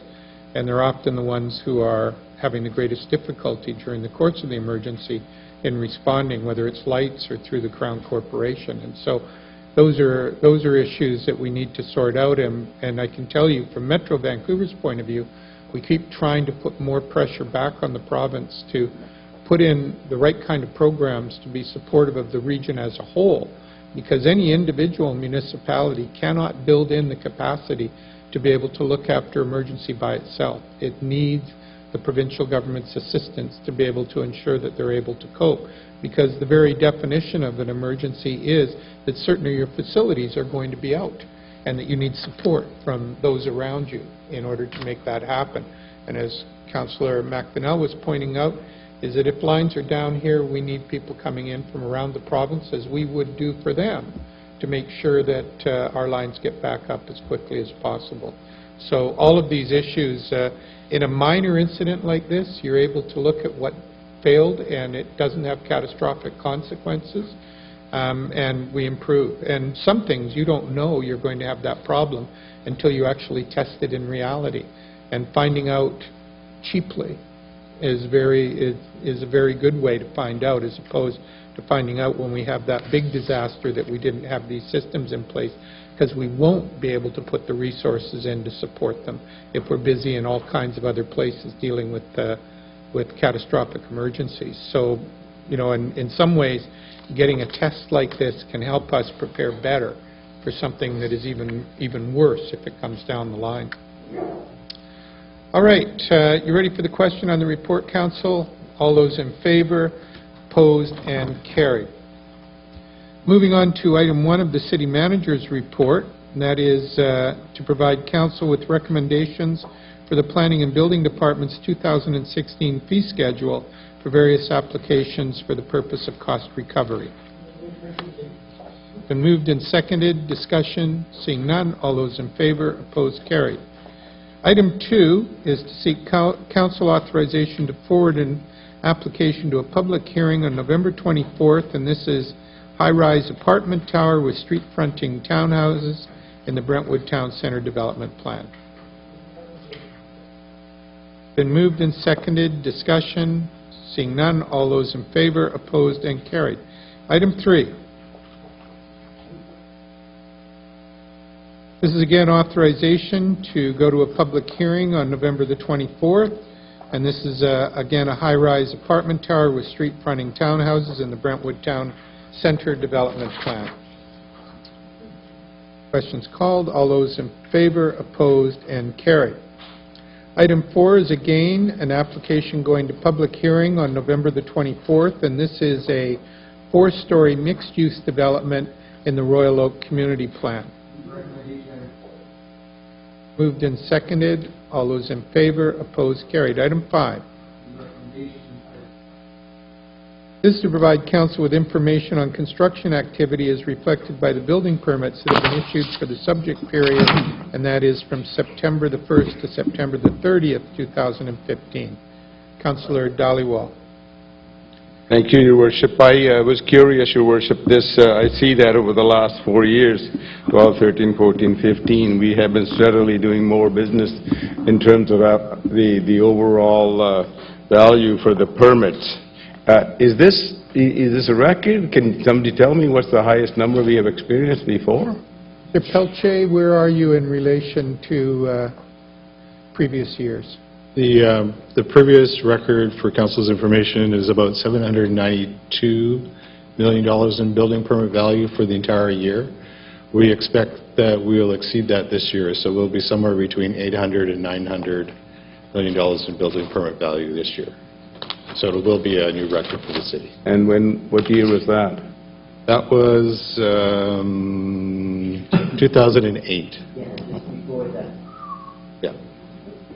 Yes, Your Worship, just wanted to take this moment now that I have the floor to thank our staff. It looks like every year we have been doing more and more, starting from 2012, and we are almost 50% higher in terms of processing of application and as well as the budget or the fees. So the staff has been doing really tremendous job given that the work has been coming, so it's very appreciated. I am the first one to jump at the staff when people complain about how long it's been taken to the applications for processing and whatnot. But now I look at it, I can see that this is a sort of out of the unusual process that we're going through. And it's not just one department. When any time permits are issued, the whole city is involved, and it's very difficult to always have staff ready to serve everything. Maybe this will hold, maybe it won't, but I sure would think that if given that the steady increase every year, Your Worship, I would think that the staff is thinking of perhaps maybe taking a look at the overall staff, because I continue to get that concern out from many of the people who call, and that the time that for turnaround time is now gotten higher than before. And I think we need to respond to that as we take on more business. We want to make sure that our benchmarks and generally the deliverable are generally around the time that we have other cities are doing. So I just wanted to make sure that that wasn't forgotten by the staff. And Councillor Dhaliwal, as the manager was just saying to me, is the first report that we approved tonight was addressing exactly your point, which was that we want to be able to ensure that the planning department is consistently self-funding, able to sustain all of the work they're doing on development from the proceeds of that development. And that's why there were fee increases in some areas, particularly in the areas of large plans and high-rise development, to ensure that we are able to hire additional staff to process those applications. So we're doing exactly what you've suggested, is ensuring that the plan remains funded by the development community, but that we get more resources so that we can do the work quicker and ensure that they're getting the service that they want from the city. So it's a good balance. So I think that the planning staff have taken to heart the issues that you've raised with them. Thank you. All right, you ready for the question? All those in favor, opposed, and carried. Item 6, this is to obtain council approval to establish a permanent intermunicipal business license program amongst the municipalities of Burnaby, New Westminster, Richmond, Surrey, Vancouver, and Delta. Councillor Dhaliwal. Yeah, just a quick question, Your Worship. I'm supportive of the recommendation. It seems like the experience has been positive up to this point, and we want to proceed with it. But just a question on the sharing of revenue. I was trying to figure this out in my mind, but maybe just a quick clarification. The $250 fee for the intermunicipal business license, is that above the business fee that generally local government charges? Is that what that is, or is just a flat $250? Pelche? Oh, Ms. Jorgensen.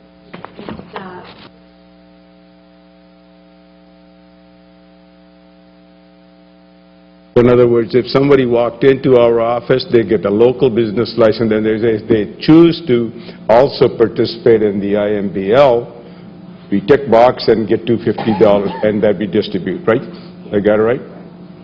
Thank you. So that's good, and I imagine that's not part, the $250 fee is outside the bylaw that's going to bring forward and all that stuff. That is That's negotiated annually, yearly, or how does that work? Can we, because I look at it, I said 90% of that fee goes to the host community, whoever does that. That leaves probably $25 to be distributed among the 5 communities every time a business license is issued out of the, because simple math would be that 90% of that, only 10% of 250 is $25 that distributed, that's $5 each.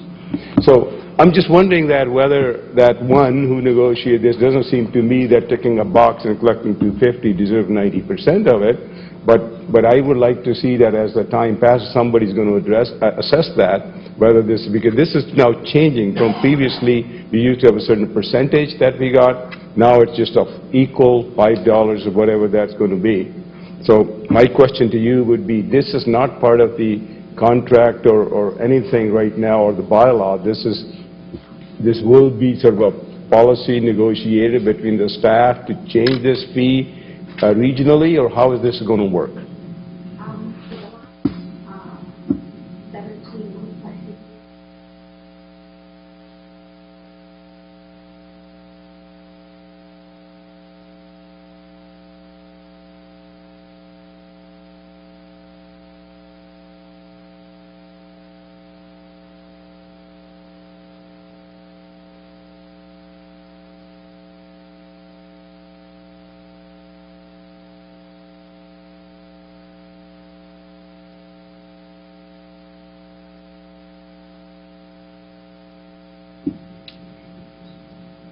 Councillor Calandino. Thank you, Your Worship. I think the IMBL license is obviously a good way of facilitating businesses to operate throughout the 6 cities that we have the agreement with. But and of course we share the revenue. It seems according to the proportion on page 3 of the report. But I'm just wondering whether it is time to do an analysis whether it has benefited us in terms of revenue, or whether we have lost revenue, or whether we should be expanding the program.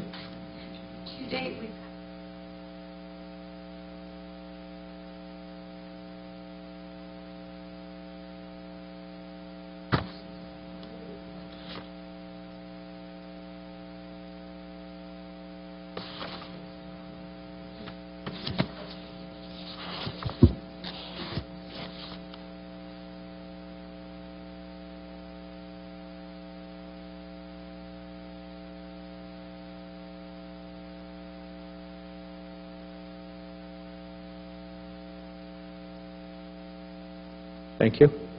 And we got a nice letter from the Deputy Minister of Small Business congratulating us on the intermunicipal business license. So it's not often we get congratulatory letters from the province, so I'm going to frame this one. Right. Right, you ready for the question? All those in favor, opposed, and carried. Item 7, this is to obtain council approval to award a contract for the construction of ducting for fiber optics from the intersection of Still Creek Avenue and Douglas Road to 4423 Ledger Avenue. Second motion. All right, Councillor Balco. Two very quick questions. We just looked on the map here, 4423 Ledger. This is going from Still Creek and Douglas to 4423 Ledger. That's across the street. Is that the whole precinct that this is? This conduit is being laid for?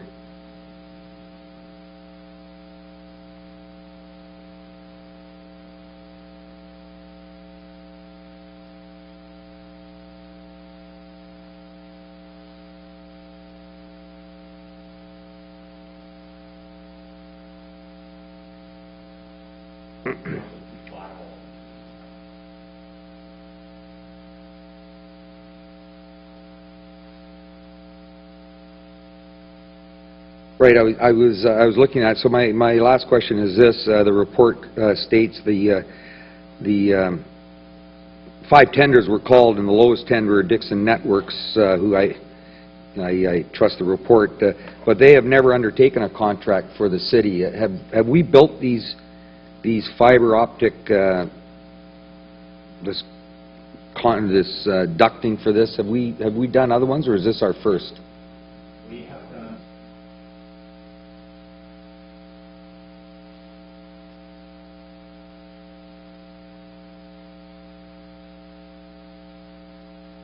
I just wanted to say, on my own, because I had experience with a similar situation this summer. It's not anecdotal, it's personal, that a first-time contractor for the city didn't, in the opinion of many in my neighborhood, live up to expectations. So I just throw that out because this is a first time. I'm hoping we'll be a little more vigilant and diligent in ensuring that this first-time contractor does what we're expecting them to do.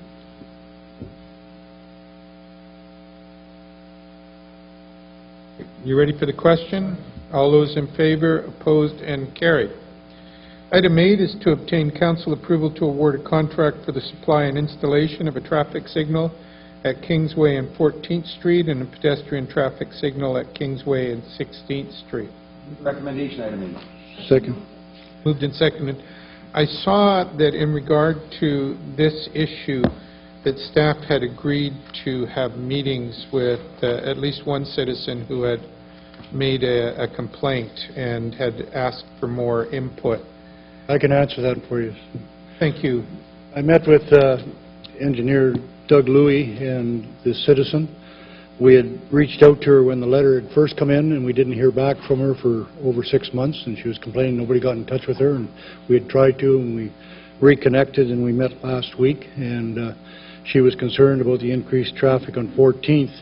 14th going east from Canada Way has speed bumps on it. So anyway, that intersection was identified because of the number of accidents there, because that's a bus route coming off 14th that turns on to Kingsway, and traffic trying to get across, it looks like they got a break that they can get across, but the cars are traveling at a higher speed than they realize. So it's a high incident intersection for the rest of Kingsway. That's why it was recommended. What we did do is we agreed, and her street doesn't run parallel, it runs 90 degrees to 14th. We agreed that we would put a counter on her street for a period of time right after it's installed, and then we'd go back a year later and do the same thing again and show her the results, because we believe it won't have any significant impact on her street, because if they go up her street, then they got to jog 2 more streets to get over Canada Way, which is only 2 blocks away. So, but we had a long meeting with her. We were there over an hour, and she was satisfied at the end of the meeting. Well, good. I just wanted to be sure we'd had the meeting before we moved. So as long as we've had the meeting and had the discussion. Councillor Jordan. Thank you, Worship. I'm supportive of this traffic light, and I just wonder, I'm looking to see if the traffic light for Smith and Kincaid contract is being awarded anytime soon. Ghost? Yeah, that contract's just about going out, and that light will be in before the end of the year still. So you will see that come. Okay, just to know that, you know. Pardon me? We've been waiting for this for how long, Councillor Dollywall? Well, maybe you can tell me how that was relevant to the report that we had before. Well, I thought maybe we'd just like do a package and have half a dozen traffic lights all at once. But I guess we do them one by one. See? You ready for the question now? All those in favor, opposed, and carried. This is to obtain council approval to award a contract for the engineering, design, and construction administrative services related to Rumble Street, Boundary Road to McKay Avenue. Question's been called. All those in favor, opposed, and carried. I wanted to, as an aside, compliment staff on how Rumble Street is looking with the changes that have been made. It's really quite spectacular. I think that it's really made that street far more attractive, and I think it's going to slow and reduce traffic. So I'm pleased with it. Although I noticed that until we mark it as a bikeway, there are still people that are parking on what will be a bikeway. So we'll have to wean them off that practice. All right, you ready? All those in favor, opposed, carried. Item 10. This is to obtain council approval to award a contract for materials and testing services. All those in favor, opposed, and carried. This is to obtain council approval to award a 3-year contract for the rental of coveralls and related services.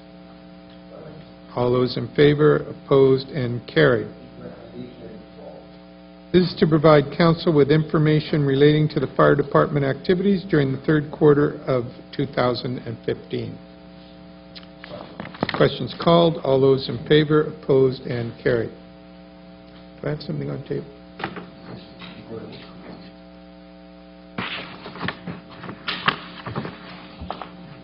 Oh, yeah.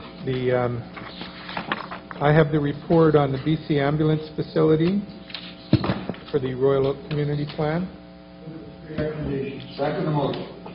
Moved and seconded. Councillor Jordan. Thank you, Worship. I just wanted to speak in full support of this plan. As the report outlines, it's been almost, it's been ever since I've been sitting at this table that we've been trying to get an ambulance station adequate to serve residents of Burnaby within Burnaby.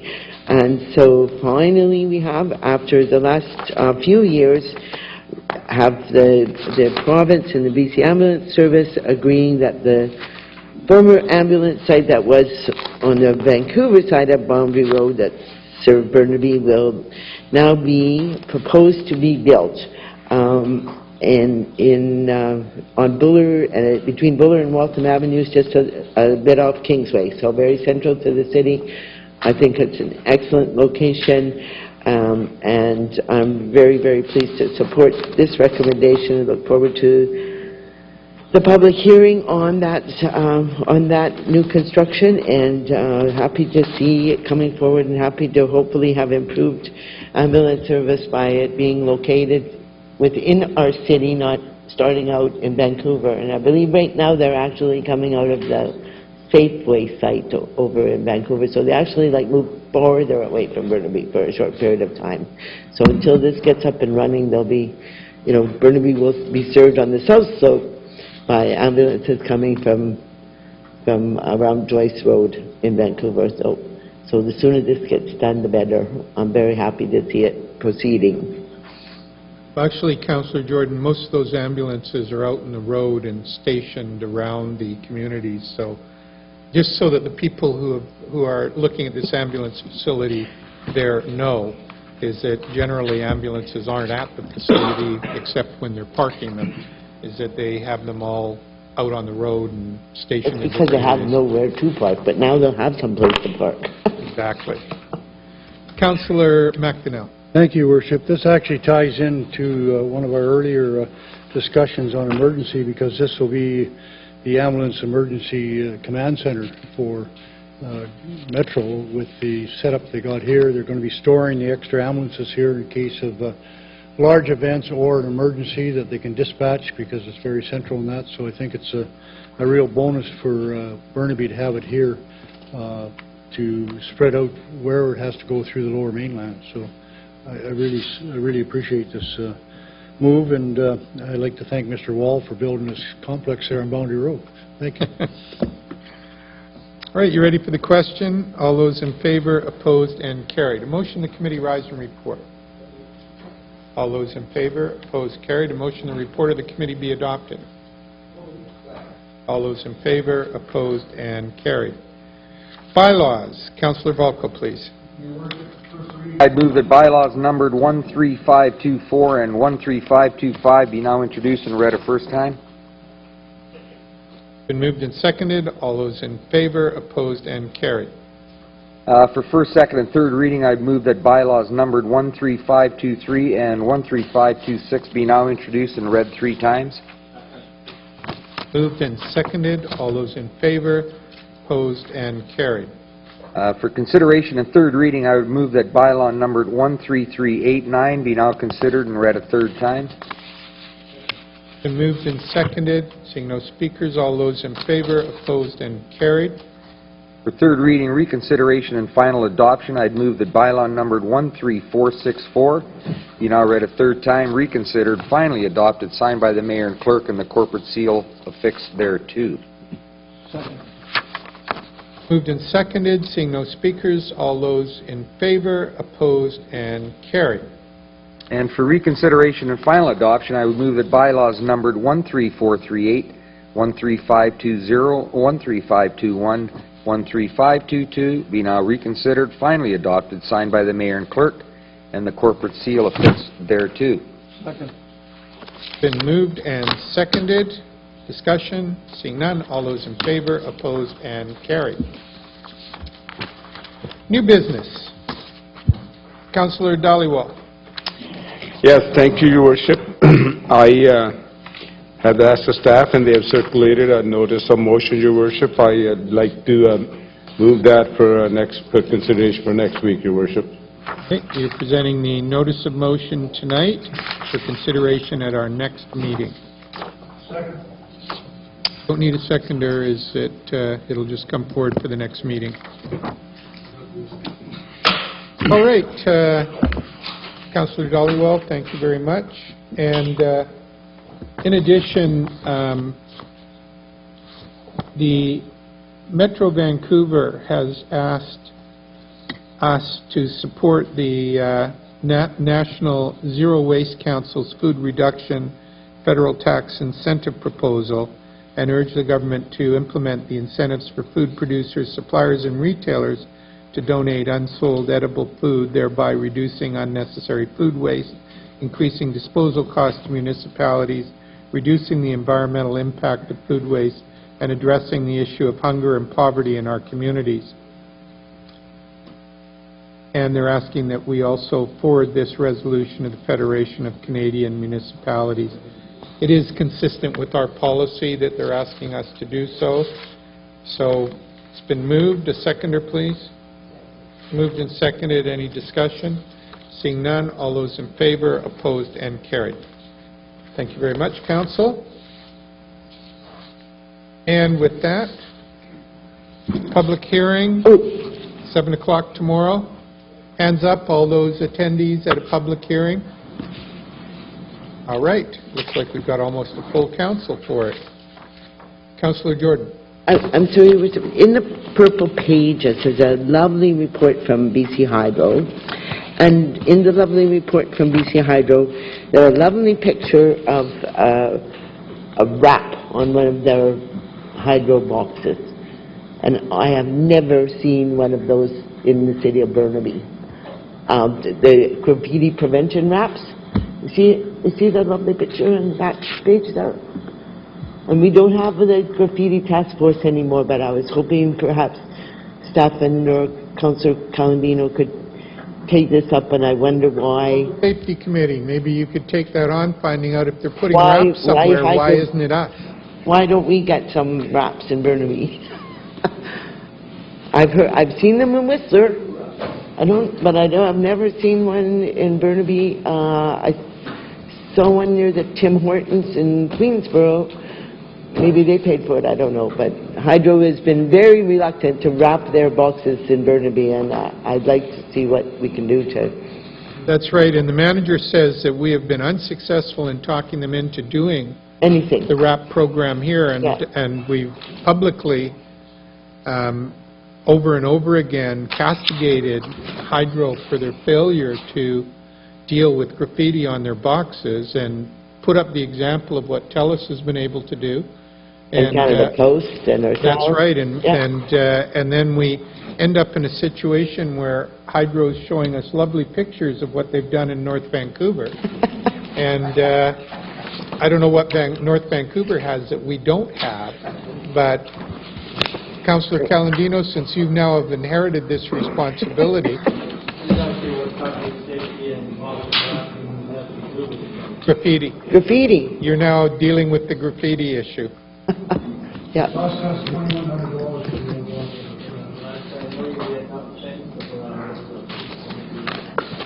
So graffiti is still under No, Councillor we Jordan. don't have a task force anymore. There's no graffiti task force anymore. It's under your committee. Okay, staff, would you make a note of that? That's all right. We're going to remind everybody. Thank you very much, Councillor Jordan, and thank you for pointing that out, because I know it's been an issue we've been nagging Hydro about for years. For years and years. Unsuccessfully. All right, and with that, a motion to adjourn is in order. All those in favor, opposed, carried. Thank you very much to everyone who was with us tonight. Thank you, Council, and thank you to staff.